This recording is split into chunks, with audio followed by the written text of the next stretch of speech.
তো চলে আসবো আমরা 19 নম্বর কোশ্চেনে। এক ব্যক্তি একই সুদের হারে 500 টাকা 4 বছর ও 600 টাকা 3 বছরের জন্য ব্যাংকে জমা রাখেন। নির্ধারিত সময় শেষে উভয় টাকা থেকে মোট সুদ হয় 190 টাকা। বার্ষিক সুদের হার কত? তো আমরা সূত্র জানি I সমান PTR বাই 100। তো প্রথমবার হচ্ছে 500 টাকা করে 4 বছর, দ্বিতীয়বার হচ্ছে 600 টাকা করে 3 বছর। আর প্রতি ক্ষেত্রেই সুদের হার একই, প্রতি ক্ষেত্রেই সুদের হার একই। তো আমরা প্রথমবারের জন্য ইউজ করব পি মানে 500, প্রথমবারের পি হচ্ছে 500, সময় হচ্ছে 4 বছর অর্থাৎ টি হচ্ছে 4 বছর, ও আর জানি না তো আর রেখে দিলাম, ডিভাইডেড বাই 100। এটা হলো প্রথমটার সুদ। তো দ্বিতীয়টার সুদ হচ্ছে আসল হচ্ছে 600 গণিত সময় হচ্ছে 3 বছর, সময় 3, আর জানি না অর্থাৎ আর রেখে দিলাম, ডিভাইডেড বাই 100। এই দুটো সুদ যোগ করলে হয় 190 টাকা। তাহলে এই দুটোকে যোগ করলেই 190 হচ্ছে। তাহলে এবার আমরা ক্যালকুলেশন করি। এইদিকের ওপরে দুটো শূন্য, নিচে দুটো শূন্য কেটে গেল, এইদিকে দুটো শূন্য, এইদিকে দুটো শূন্য কেটে গেল। তাহলে 5 4-এ আসছে 20 আর প্লাস 6 3-এ 18 আর ইকুয়াল টু 190, বা 20 আর 18 টোটাল হচ্ছে 38 আর ইকুয়াল টু 190। তো 38 5-এ 190, তাহলে আর সমান পেয়ে গেলাম 5। তাহলে আমরা সুদের হার পেয়ে গেলাম, বার্ষিক সুদের হার 5%। তো 19 নম্বরের রাইট অ্যান্সার হচ্ছে 5%। এবার আসবো আমরা 20 নাম্বার কোশ্চেনে। বার্ষিক 8% সরল সুদে এ বি কে 500 টাকা এবং সি কে, দ্বিতীয়টা হবে না, কিছু টাকা ধার দেয়। টাকা ধার দেওয়ার 4 বছর পর এ সুদ পায় 210 টাকা। এ সি কে কত টাকা ধার দেয়? তাহলে এ টোটাল সুদ পাচ্ছে 210 টাকা। তাহলে আর সময় জানি 4 বছর, আর রেট অফ ইন্টারেস্ট হচ্ছে 8%। তাহলে আমি দেখে নেবো এ টোটাল কত টাকা ধার দেয় বি ও সি কে মিলে। তাহলে আমরা সূত্র জানি I সমান PTR বাই 100। তো পি অর্থাৎ আসল, তো এটা জানি না, তো আমাদেরকে বের করতে হবে পি। তাহলে পি সমান হচ্ছে 100I ডিভাইডেড বাই TR। এবার আমরা ভ্যালু পুট করব, অর্থাৎ 100, আই আই হচ্ছে সুদ মানে 210 টাকা, ডিভাইডেড বাই টি, টি মানে সময় 4, আর পার্সেন্টেজ হচ্ছে 8%। তো এটা আমরা ক্যালকুলেশন করব। এটা 25, 2 দিয়ে 2 4-এ 8, 2 105। তো 25 গণিত 105 সমান হচ্ছে 2625 ডিভাইডেড বাই 4 সমান হবে 656.25। এই টাকাটা টোটাল ধার দিয়েছিল A B O C K মিলিয়ে। তাহলে বি কে দিয়েছে 500 টাকা, তাহলে বাদ বাকি টাকাটা সি কে দিয়েছে। তাহলে সি কে ধার দিয়েছে সেটা হচ্ছে 656.25 বিযুক্ত 500 সমান হচ্ছে 156.25 টাকা। তাহলে সি কে ধার দিয়েছে 156.25 টাকা। এবার আসবো আমরা 21 নম্বর কোশ্চেনে। এক ব্যক্তি কোনো ব্যাংকে 10 বছরের জন্য 10,000 টাকা ও 20,000 টাকা পৃথকভাবে জমা রেখে দেখলেন যে সুদের পার্থক্য 5,000 টাকা হয়েছে। সুদের হার কত? তাহলে 10 বছরে সুদের পার্থক্য হচ্ছে 5,000 টাকা। তাহলে 1 বছরে সুদের পার্থক্য হবে 500 টাকা, কারণ 10 দিয়ে ভাগ। আর এই দুটো সুদের টাকার মধ্যে পার্থক্য হচ্ছে 10,000, 20,000 বিযুক্ত 10,000 সমান 10,000 টাকা।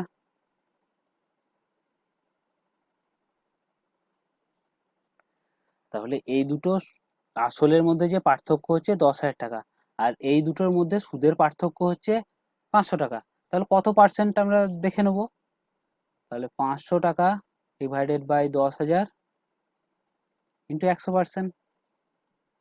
এটা দুটো শূন্য, দুটো শূন্য, এদিকে দুটো শূন্য, এদিকে দুটো শূন্য, সমান 5%। তাহলে সুদের হার কত? তো সুদের হার হচ্ছে 5%।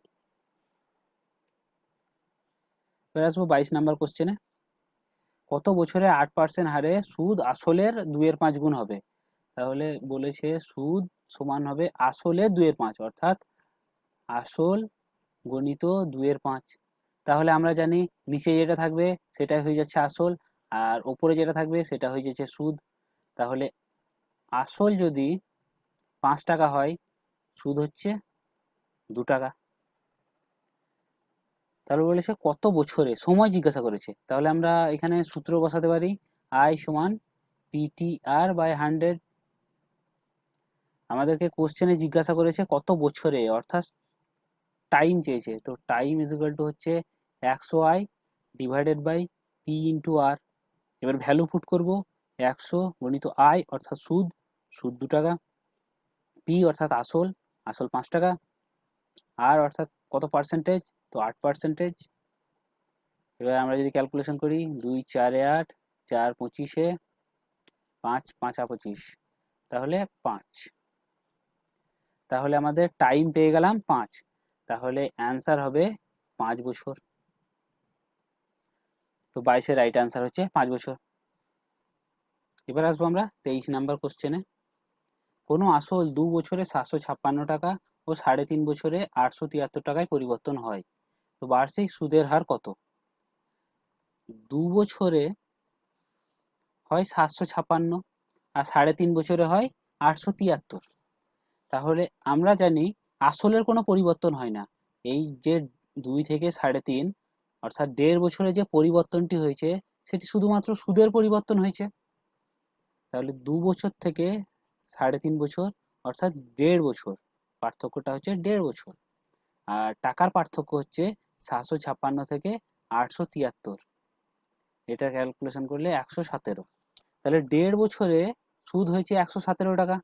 তাহলে আমরা দেখে নেব 1 বছরে কত টাকা সুদ হয়েছে, তো 117 ডিভাইডেড বাই 1.5, এটা শূন্য উপরে 10 চলে যাবে, 5 3 15, 5 2 10, 2 দিয়ে 39, তো 9 2 18, 8 হাতে 1, 3 2 6 আর 1 7, তো 78 টাকা হচ্ছে 1 বছরের সুদ। তো আমরা যে কোনো একটা বের করতে পারি, 2 বছরের সুদ কিংবা 3.5 বছরের। আমরা ক্যালকুলেশনের সুবিধার জন্য 2 বছরটি বের করব।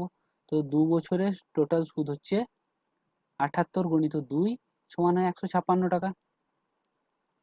তো 2 বছরের সুদ আসল জানি 756 আর 2 বছরের সুদ 156, তাহলে আসল সমান হবে 756 বিযুক্ত 156 সমান হচ্ছে 600 টাকা। তাহলে সেটি কত পার্সেন্টেজ সেটি দেখবার জন্য সুদ 1 বছরেরটা বের করব আমরা। 1 বছরের সুদ হচ্ছে 78 টাকা, 1 বছরের সুদ হচ্ছে 78 টাকা, টোটাল আসল হচ্ছে 600 টাকা ডিভাইডেড বাই 600 গণিত 100%। 0 0 0 0 কেটে গেল, 6 দিয়ে 13 6 78 সমান এলো 13%। তাহলে বার্ষিক সুদের হার হচ্ছে 13%। এবার আসবো আমরা 24 নাম্বার কোশ্চেনে। এক ব্যক্তি তার 14 12 10 বছরে 3 পুত্রকে 25,300 টাকা এমনভাবে ভাগ করে দিলেন যে তার 3 পুত্রের প্রত্যেকে 18 বছর বয়স হলে 5% সরল সুদের হারে সমান টাকা পাবে। ওই ব্যক্তি মধ্যম পুত্রকে কত টাকা দিয়েছিলেন? তাহলে তার ফার্স্ট পুত্র, সেকেন্ড পুত্র ও থার্ড পুত্র। ফার্স্ট পুত্র এখন বয়স হচ্ছে 14 বছর, সেকেন্ড পুত্রের হচ্ছে 12 বছর ও থার্ড পুত্রের হচ্ছে 10 বছর। তাহলে প্রথম পুত্রের 18 বছর হতে এখনো 4 বছর সময় লাগবে, দ্বিতীয় পুত্রের 18 বছর হতে 6 বছর সময় লাগবে ও তৃতীয় পুত্রের 18 বছর হতে 8 বছর সময় লাগবে। তাহলে প্রত্যেকেই 5% করে সরল সুদ পায়। তাহলে প্রথম পুত্রের পার্সেন্টেজ হয়ে যাবে 5% দিয়ে গুণ হবে প্রত্যেকের সাথেই। তো প্রথম পুত্রের হবে 5 4 20%, দ্বিতীয় পুত্রের হবে 30% ও তৃতীয় পুত্রের হবে 8 5 40%। তাহলে সে সুদ পাবে 20%, তাহলে সে টোটাল পাবে 120%। দ্বিতীয় পুত্র পাবে 130% ও তৃতীয় পুত্র পাবে 140%। কোশ্চেনে বলাই আছে যে 3টে পুত্রেরই টাকাটা সমান হবে। তাহলে 3টে পুত্র যদি সমান হয় তাহলে ফার্স্ট পুত্র গণিত 120 1%, অর্থাৎ ফার্স্ট পুত্রের 120% যত হবে, সেকেন্ড পুত্রের 130% তত হবে, ও সেটাই হবে থার্ড পুত্রের 140%। তো এই টাইপের অঙ্ক আমরা অনুপাত সমানুপাত চ্যাপ্টারে দেখেছিলাম। অনুপাত বের করতে গেলে ওটার অনন্যক করব, অর্থাৎ এদের অনুপাত হবে 1/120 ইস্টু 1/130 ইস্টু 1/140। আমরা প্রত্যেক ক্ষেত্রেই শূন্যটিকে কেটে দিতে পারি, তাহলে আমরা পেয়ে গেলাম 1/12 ইস্টু 1/13 ইস্টু 1/14। এবার আমরা 12, 13 ও 14 ফ্র্যাকশনে অনুপাত এসছে, তাহলে ফ্র্যাকশনে অনুপাত এলে এর ক্যালকুলেশনটি করব, এই তিনটির এলসিএম নেব। তাহলে 12, 13 আর 14, এই তিনটির এলসিএম হচ্ছে 2 দিয়ে যদি যায় 2 6 12, এটা 13 পড়ে থাকলো, 2 7 14, তাহলে 2 গণিত 6 গণিত 13 গণিত 7। তো আমরা সেটিকে লিখে দেবো যাতে করে ক্যালকুলেশনটি সুবিধা হয়। তাহলে প্রথম পুত্র যে অনুপাতটি, ফ্র্যাকশনটাকে উঠানোর জন্য আমরা 2 গণিত 6 গণিত 13 গণিত 7 এটা দিয়ে গুণ করে দিলাম। তো দ্বিতীয় পুত্রেরও সেম হবে, 2 গণিত 6 গণিত 13 গণিত 7, ও তৃতীয় পুত্রের হবে 1/14 গণিত 2 গণিত 6 গণিত 13 গণিত 7। তাহলে এই 12, 6 2 12 কেটে গেল, তাহলে পড়ে থাকলো 13 গণিত 7 সমান 91 ইস্টু 13 সাথে 13 কেটে গেল, অর্থাৎ পড়ে থাকলো 2 6 আর 7, অর্থাৎ 6 দিয়ে 12, 12 সাথে 84। ও তৃতীয় ব্যক্তির হচ্ছে 7 আর 2 14 কেটে গেল, পড়ে থাকলো 13 6 78। তাহলে আমরা তিনজনের অনুপাত পেয়ে গেলাম 91 ইস্টু 84 ইস্টু 78। তো প্রথম দিকটা কিছুটা মুছছি।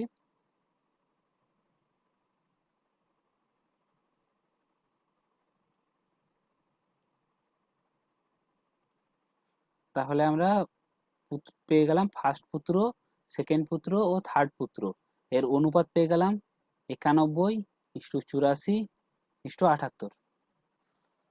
তাহলে জিজ্ঞাসা করেছে যে দ্বিতীয় পুত্র কত পাবে, তো আমরা দেখে নেব টোটাল অনুপাত কত আসছে। তো 1 আর 4 5, 5 আর 8 13, 3 হাতে থাকলো 1, 8 8 16, 16 আর 9 25, তো 253। তো 253 সমান হচ্ছে যেটা বলেছে 253 ডবল শূন্য। তো জিজ্ঞাসা করেছে যে 84 অর্থাৎ দ্বিতীয় পুত্র, অর্থাৎ 84 সমান কত দেখে নেব। 84 সমান হবে 2 5 3 দুটো শূন্য গণিত 84 ডিভাইডেড বাই 253। 253 253 253 কেটে গেল, তো পড়ে থাকলো 100, তাহলে অ্যান্সার হয়ে গেল 8400। তাহলে যেটা জিজ্ঞাসা করেছিল ওই ব্যক্তি মধ্যম পুত্রকে কত টাকা দিয়েছিলেন, তো মধ্যম পুত্রকে 8400 টাকা দিয়েছিলেন, এটাই হয়ে যাচ্ছে অ্যান্সার।